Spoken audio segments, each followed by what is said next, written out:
Breastfeeding is usually a comfortable and rewarding experience once you and your baby settle into a routine. But when sharp nipple pain suddenly appears or feedings become increasingly uncomfortable, one possible cause is thrush.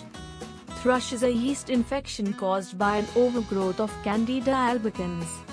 It can affect both the breastfeeding parent and the baby, often passing back and forth if only one is treated.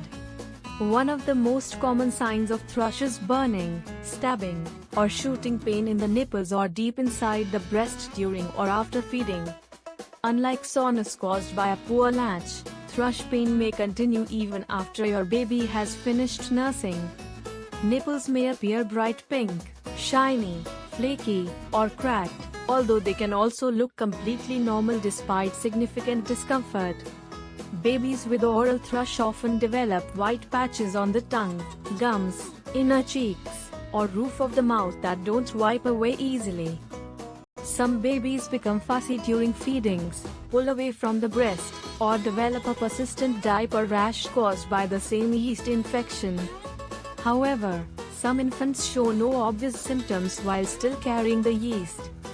Because nipple pain can also be caused by poor latch, eczema, bacterial infections, or vasospasm, it's important to seek a proper diagnosis from your healthcare provider or a lactation consultant rather than assuming every painful nipple infection is thrush.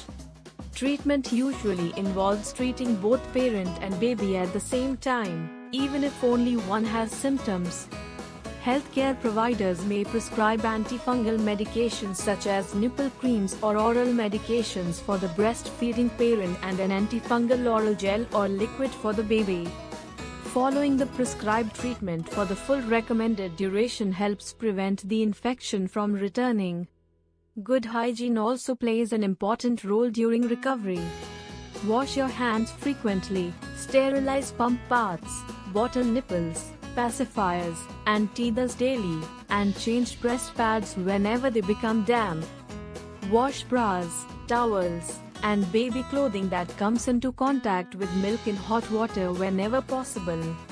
If you're pumping, continue expressing milk unless your healthcare provider advises otherwise.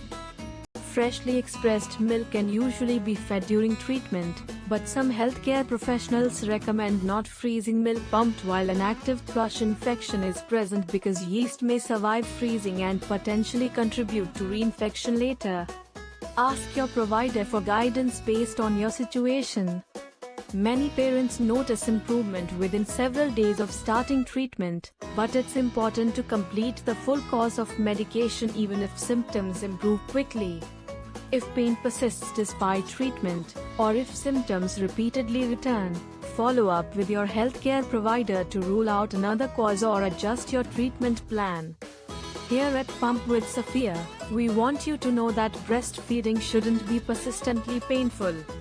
Early recognition and prompt treatment of thrush can help you get back to comfortable feeding and enjoying precious moments with your baby.